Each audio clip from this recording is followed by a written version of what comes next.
Elédùmarè ọba lèwí lè ṣe atẹ́rẹrẹ kárí ayé ọ̀gbàgbà tí ń gba láìlára bàbá tí ń ṣe bàbá fún gbogbo ẹni tí ò ní bàbá pátápátá.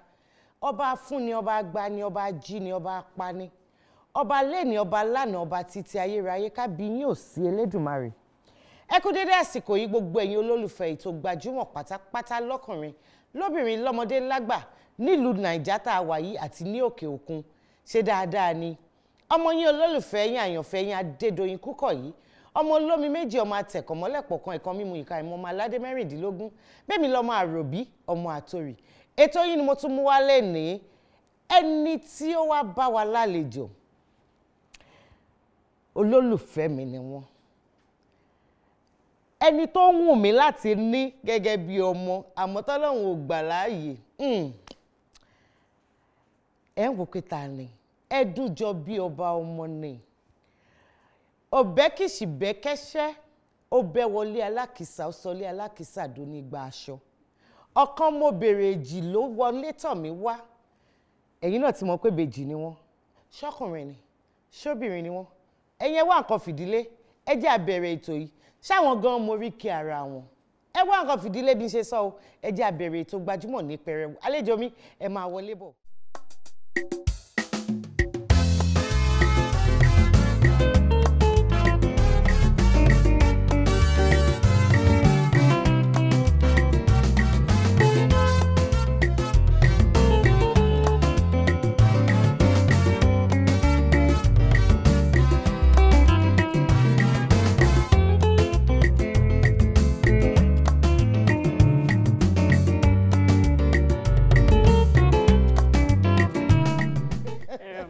Ẹ kú jọ́ mẹ́ta. Thank you, ma. Ṣàlàáfíà ni. Àlàáfíà, ma. Àwọn ará ilé ńkọ́? Àlàáfíà náà wà. Ṣiṣẹ́ lọ. A dúpẹ́.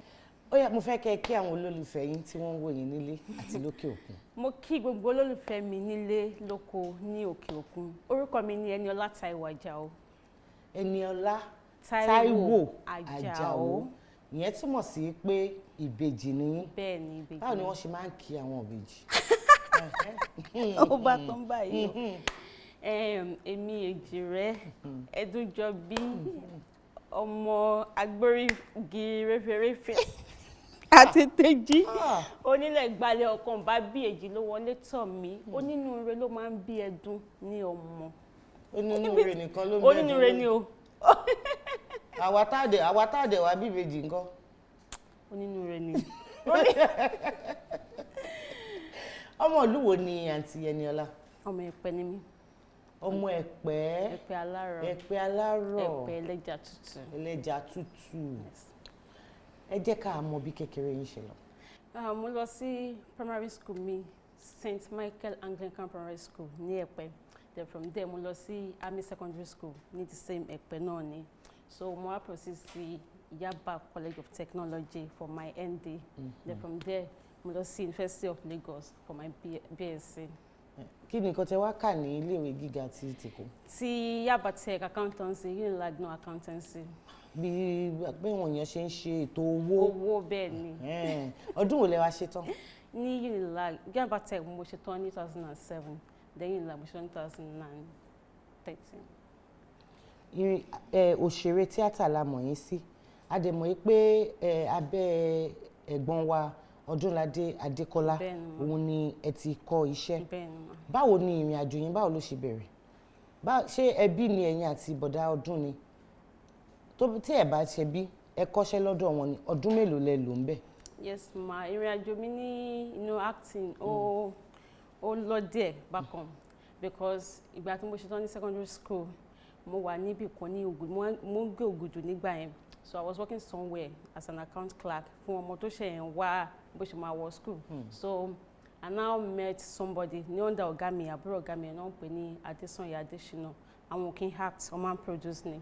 So nígbà tí wọ́n wá, so that man wọ́n wá ń ṣe screenplay wọ́n because ó dàbí pé máa yẹn ló máa ń finance ọ̀gá mi ló máa ń finance production wọn gbà yẹn, so wọ́n ṣàwọn sọ̀rọ̀, so I was not giving ideas pé ẹ ṣe báyìí kìnnìkan nígbà tó ń ṣe screenplay wọ́n sọ pé ṣé o ní interest nínú acting ni, àwọn sọ pé kind of, so máa yẹn ló wá sọ pé ọ̀gá mi ló wá sọ pé tó bá fẹ́ join acting you are free, pé ó ní group títí ẹ̀ tí o lè join, pé kò má rò pé mo ń ṣiṣẹ́ ní kémi má rò pé mo ń ṣiṣẹ́ ní ọ̀dọ̀ òun, pé kí n sọ pé kí ni pé if I have interest nínú ẹ̀ pé kí n lọ bẹ́ẹ̀ ni kí n darapọ̀ mọ́ wọn, so mo ṣàwọ̀ pé it's something that mo tẹ̀ lè ṣe o, so ìgbà yẹn máa pọ̀ because ìgbà tí wọ́n ṣiṣẹ́ ń bẹ̀ mo yíwá my get admission sí GbajumoTV then ṣe understand me, so mo ṣáà máa ń lọ síbẹ̀ a máa ṣe kíní kan, so I was there for like a year and a half dọ́dọ̀ my grace fa ní nickname wọn náà máa ń pè wọ́n Adésànyà Adésínà ní orúkọ wọn gangan, so I was there for like a year and a half mo ṣáà ń kọ́ṣẹ́ lọ́dọ̀ wọn mo ṣe tábà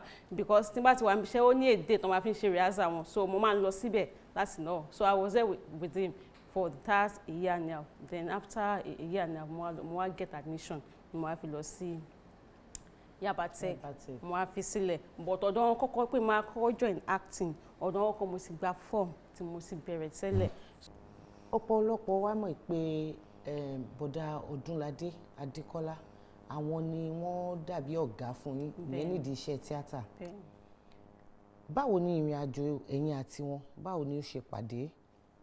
Ọdún mélòó lẹ lò pẹ̀lú wọn? Eré àkọ́kọ́ wo lẹ kọ́kọ́ bá wọn ṣe?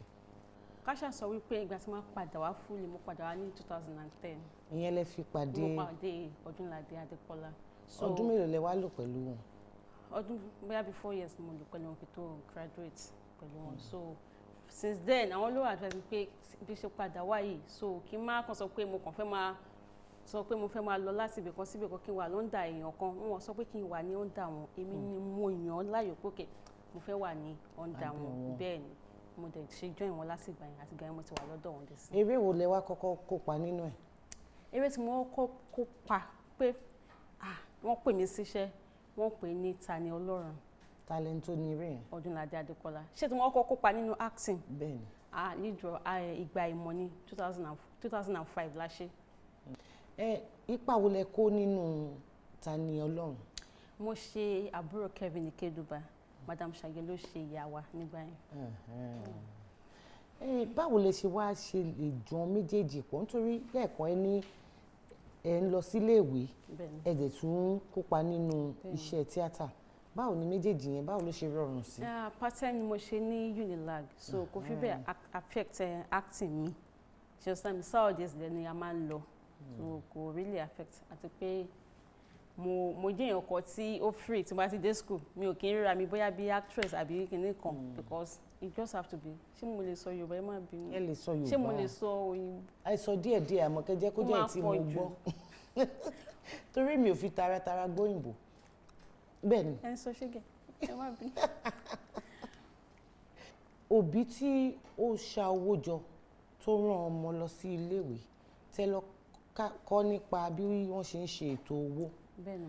Báwo ni ó ṣe rọrùn fún yín láti sọ fún wọn pé èyí tẹ́ ní kí n lọ kà ń léèwé yìí mo fẹ́ fi gbèsè ẹgbẹ́ o acting ni o ìyẹn ti eré orí ìtàgé òun ni mo fẹ́ gbé gbà ẹ̀ ìhà wo ni àwọn òbí yín kọ sí?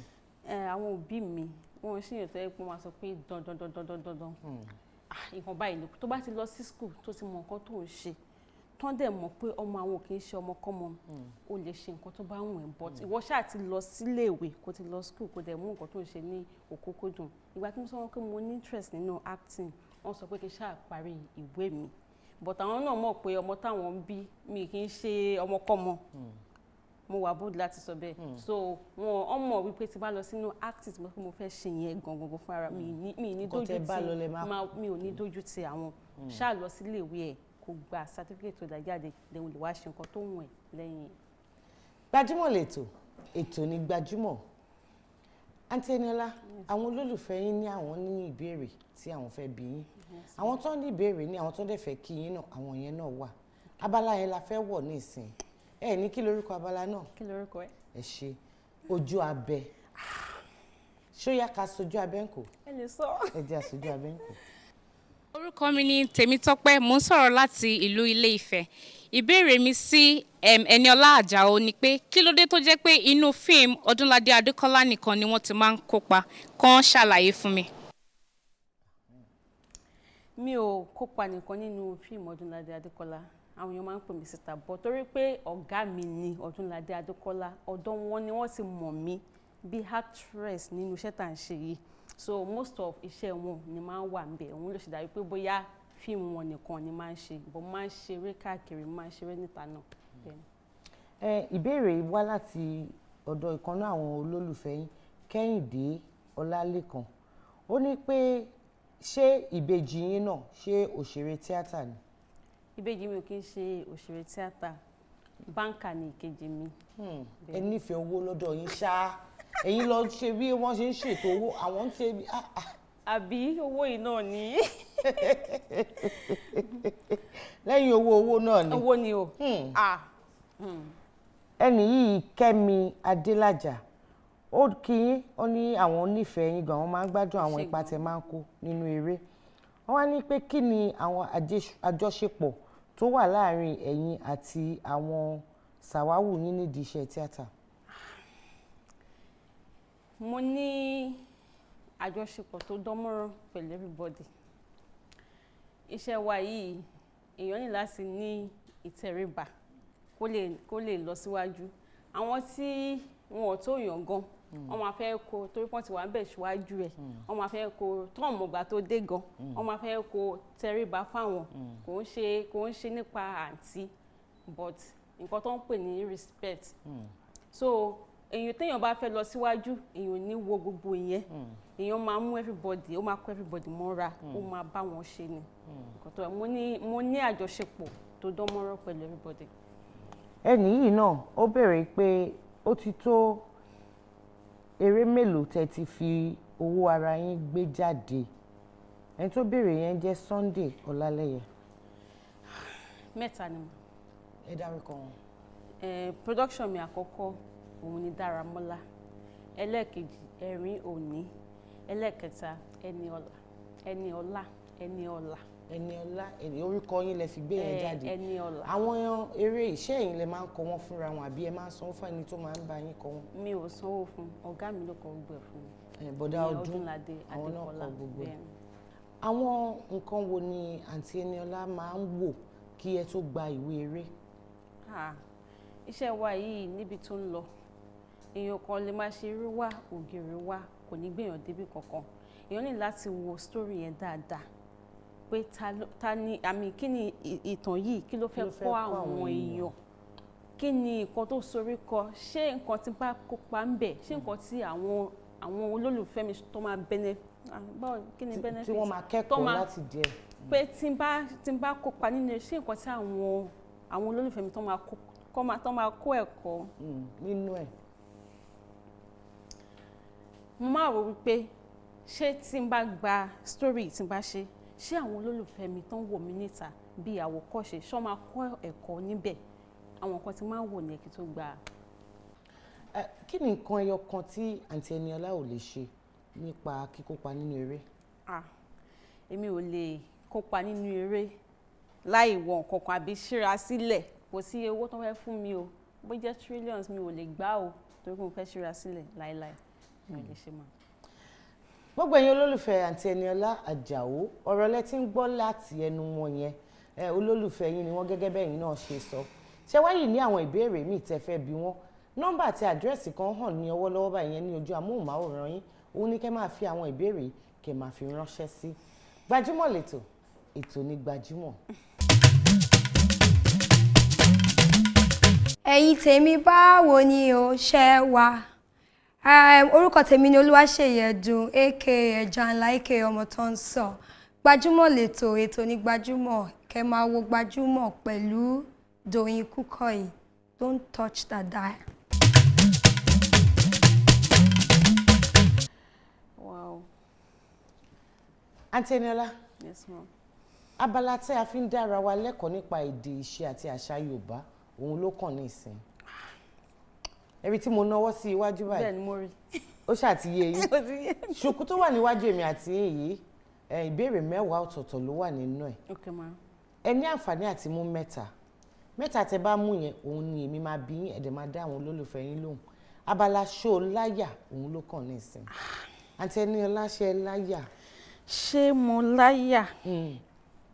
Ṣé mo láyà? Ṣé mo láyà? Mo láyà. Ọkàn yín balẹ̀. Ó balẹ̀. Olúwa ṣe. Ẹ mú ìbéèrè 3. 3.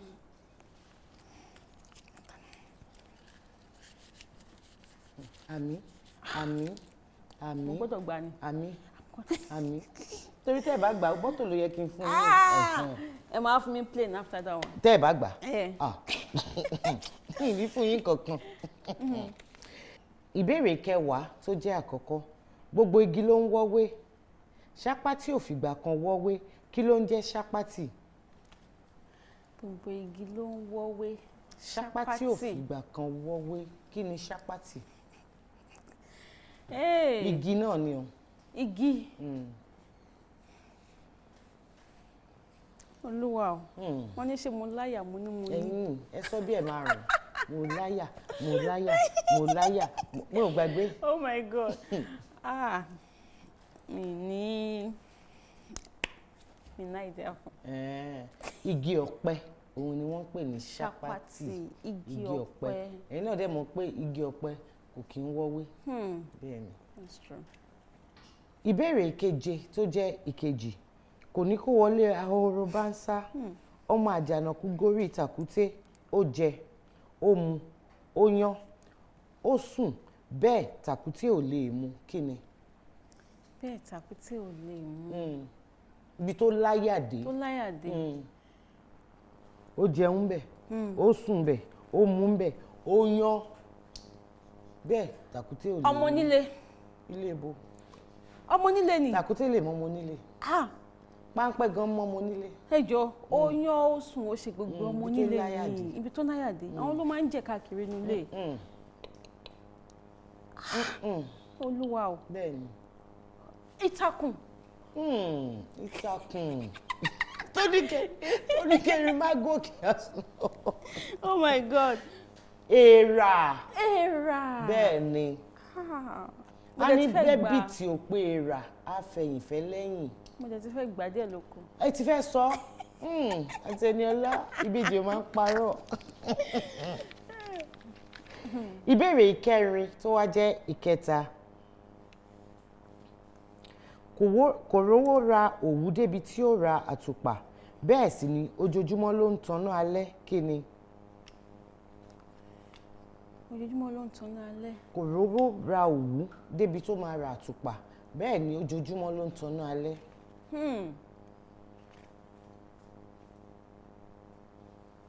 Tó bá ṣáà ti di lálẹ́ ó máa tanná ṣáà. Kíni tó máa ń tanná lórí oko yẹn? Kí ni? Olúwa o. Mo máa gbà. Ẹ láti gbà. Mo máa gbà. Ẹ láti gbà. Mo máa gbà. Ẹ láti gbà.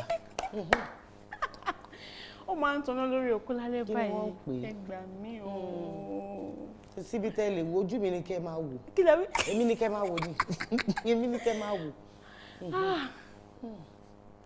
Ó dáa náà.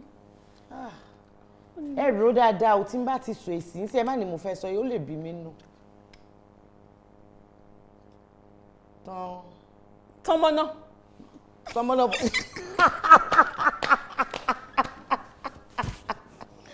Oh my God. Tọ̀nà. Mo ti fẹ́ sọ. Ó dùn mí. Ṣé rẹ́yìn òṣèré ìṣá kọ́lọ̀ ṣàánú mi lọ́wọ́ yín ni. Ó dùn mí wọnú ara mi mo dẹ̀ ti gbà. Tọ̀nà. Mẹ́tẹ̀ẹ̀ta lẹ gbà. Ẹyọ kan yẹn at least má ti wọn pé mo gbé ẹyọ kan. Mo tún ṣe tán ẹni tán mọ́ náà. ọmọ náà bọ́lẹ̀ tí rí tọmọ náà. Àǹtí Eniola, a gbé abala ìkalẹ̀ láti lè máa dára wa lẹ́kọ̀ọ́ ni kò sẹ́ni tó gbọ́ Yorùbá tán èmi tí ẹ̀ ń wò yìí náà díẹ̀ náà ni kọ́lọ́run túbọ̀ ṣàánú torí àfẹ́ kí àṣà ìṣe àti èdè wa àfẹ́ kó parẹ́ Ọlọ́run ò dẹ̀ ní jẹ́ kó parẹ́. Gbajúmọ̀ lètò ètò ní Gbajúmọ̀. Àǹtí Eniola ṣe nífẹ̀ẹ́ láti máa jó. Mo ń try déédéé. Irú orin wo lẹ máa ń gbọ́? Máa ń gbọ́ gospel songs, máa ń gbọ́ àwọn orin tó wà òkìṣà tí ò ń ṣe orin tó ṣe é jó sí tó dùn létí ìkànnú ẹ̀ la fẹ́ gbé jáde ní ìsìn abala Gbajúmọ̀ jó òun ló kàn ẹ bá ń gbóhùn sókè èmi àti Àǹtí Eniola afẹ́fẹ́ sẹ̀rájú.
Ijó tá a jó sí yẹn ta lẹni tó kọ. Ó dàbí Shina Peter. Ó dàbí ni. Shina Peter. Kí ni wọ́n pe àkọlé ẹ̀? Mo tún mú yín. Mo tún mú yín.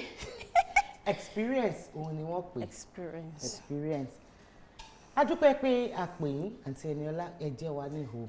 Ọlọ́run á túbọ̀ máa dáàbò yín, á máa wà pẹ̀lú yín, á túbọ̀ máa gbé yín lọ́wọ́ sókè. Ilé tiwa tó lọ báyìí, àmọ́ ẹ̀ ní lọ láì jẹ́ pé a fún yín lẹ́bùn.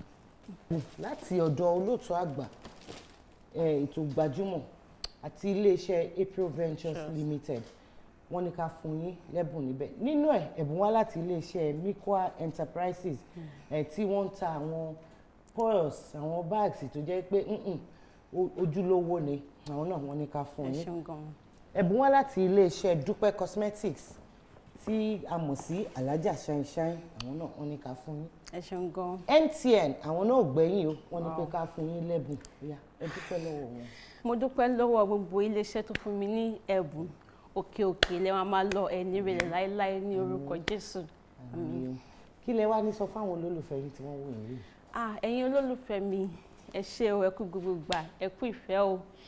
Gbogbo bí tẹ́ sí ń rówó tẹ́ ti fi ń ra fíìmù wa, owó yẹn ò ní tó ń bẹ̀. Òkè òkè lẹ máa lọ ní orúkọ Jésù. Àmín. Àwa náà máa dúpẹ́ lọ́wọ́ gbogbo ẹ̀yin olólùfẹ́ wa pátápátá tí ẹ ti ń bá wa bọ̀ láti ọdún yìí. Ẹ ṣé àdúpẹ́, ẹ kú ìfẹ́, iná ọ̀fẹ́ náà Ọlọ́run ò ní jẹ́ ó kú láàrin wa àtẹ̀yin. Ayọ̀ àti àlàáfíà tí Adédoyin fẹ́ fi yín sílẹ̀ ní pẹ̀lú àṣẹ lọ́wọ́ Elédùmarè, òun náà ni màá tún bá yín nígbà míì tí màá tún mú ètò yìí wá fún yín kó tó wá dìgbà náà ńkọ́ láyọ̀.